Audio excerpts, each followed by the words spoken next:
With Ted Lasso recently drawing to a close and it being a show that deserves its praise for being a comedy that makes you shed a tear as much as it does make you laugh, it got me thinking about the characters in the show and which ones I felt the most connected to, as well as the ones that I feel could have been a bit better and the ones that I just couldn't stand watching. So with that, I thought I'd rank every main character in season 3 of the show from worst to best. So let's get into it. Here is every Ted Lasso character ranked. Just to let you know, this video will contain spoilers.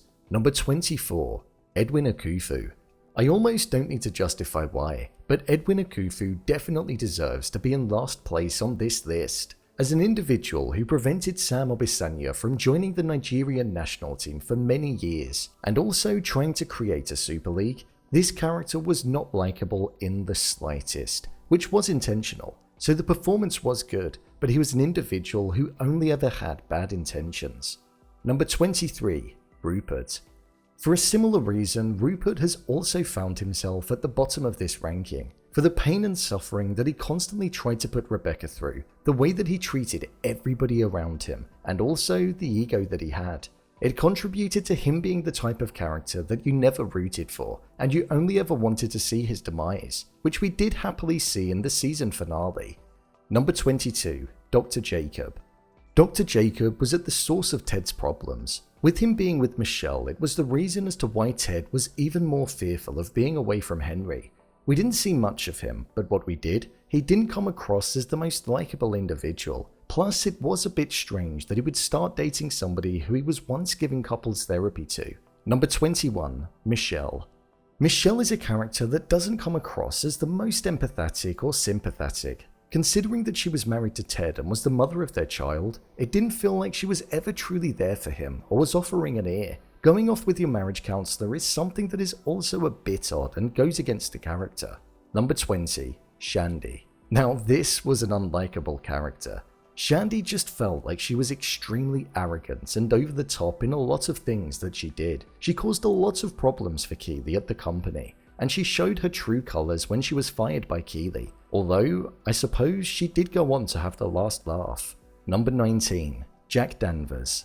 There wasn't really that much to like about Jack Danvers. She had a fair bit of screen time during the middle of the season, but the way that she treated Keeley when the intimate video came out and was shared online was something that definitely went against the character, especially the way that she just walked out on Keeley and pulled funding from the company. So she wasn't really that likable. Number 18, Dr. Sharon. I feel like this is the first of the characters that wasn't unlikable.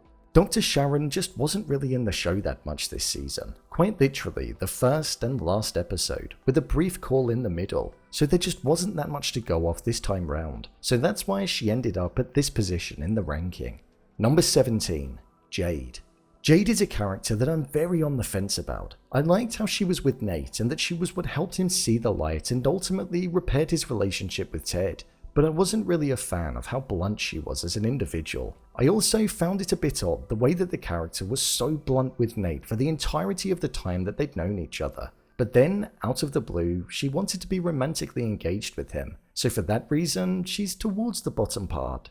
Number 16, May. May is a prime example of a recurring supporting character that can manage to steal a scene. The way that the lines would be delivered by her were always so perfectly comedically timed, and the way that the character would bounce off of the others was always enjoyable to watch. May was an extremely likable character that would genuinely make me laugh out loud.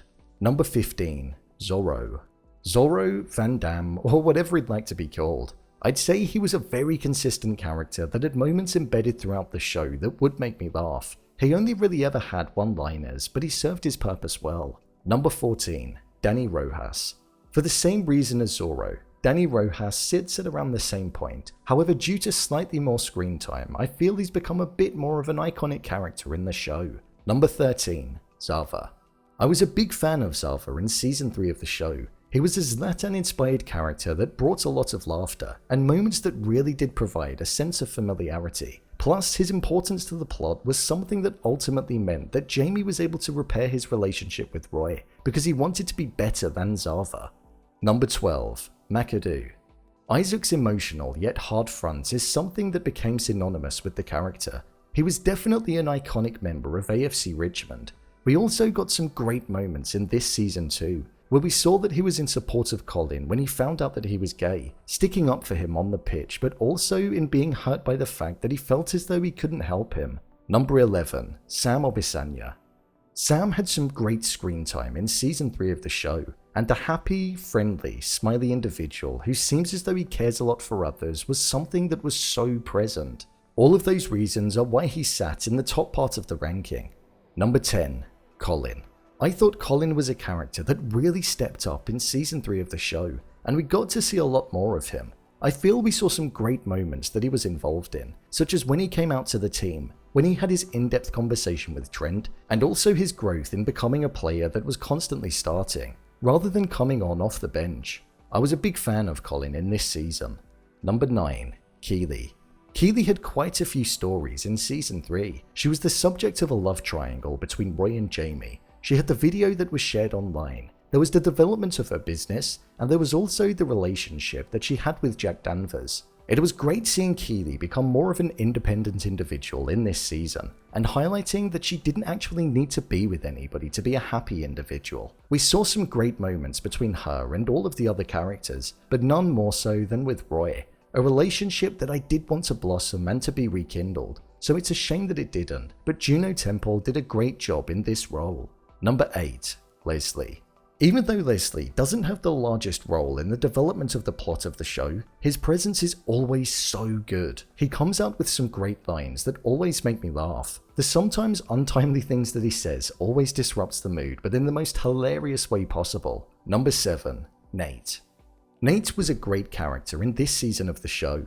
We saw him go from being the villain to ultimately having an incredible arc of redemption that allowed him to go back to the club that was his home. As West Ham manager, we saw a spiteful side to Nate that we hadn't previously seen before, and I did find myself getting frustrated with the character because his reason for leaving AFC Richmond was quite pathetic, but I'm glad that we saw him make his way back to where he belonged, plus also finding somebody to be in a relationship with and also repairing the relationship with his father. It was a great end for the character. Number 6, Trent. Trent had his largest involvement in the show, and I thought it was the best that we've seen him. No longer was he the harsh journalist, but this season he was positioned as the fly-on-the-wall author who ultimately ended up being a diamond dog. His reconciliation with Roy, along with his mentoring to Colin, were things that were so poignant in this season, and he became an extremely likable individual. Number 5, Jamie Taart.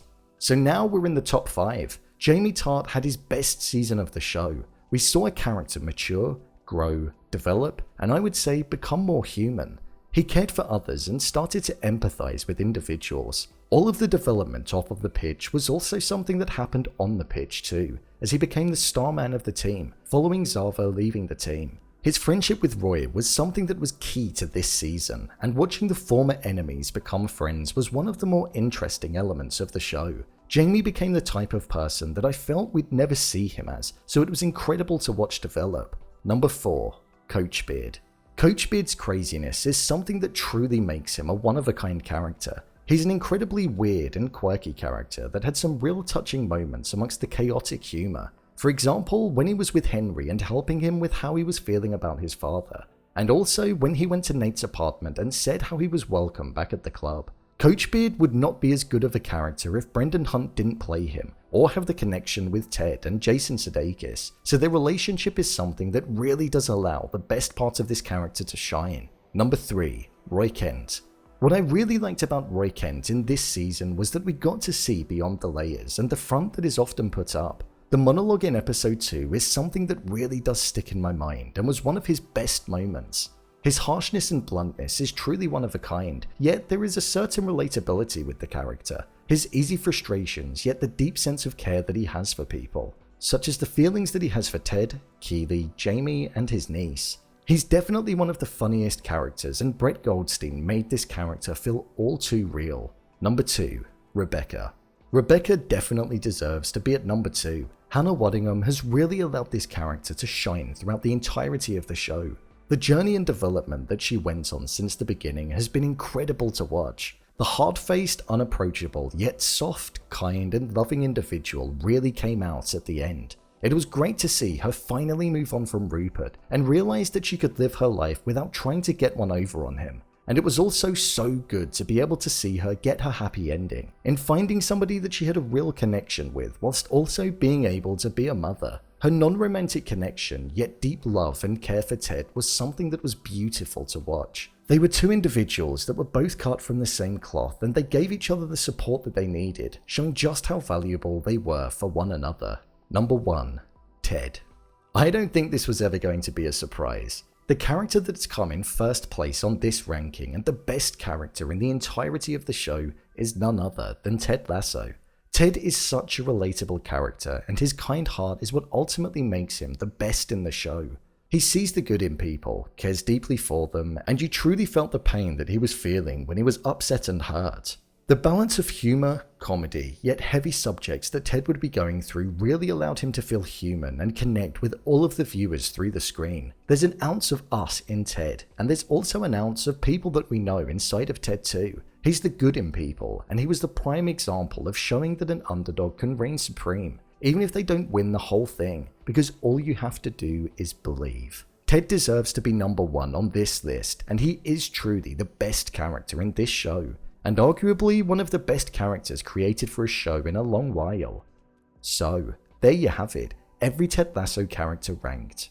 If you want to see more videos such as endings explained, theories and predictions, and character breakdowns, then click on the I button, or alternatively you can head over to my channel where you'll find them all. If you'd like to give me a show or movie that you'd like me to review, then head over to my Twitter, @BrainPilot_, and tweet me what show or movie you'd like me to review next. And finally, if you'd like to see what I rate the latest movies that don't quite make the cut to getting a dedicated video, then head over to my Letterboxd profile. It's where I rate the latest releases in real time. Who is your worst and your most favourite character? Leave a comment down below, and don't forget to subscribe. I'll see you next time.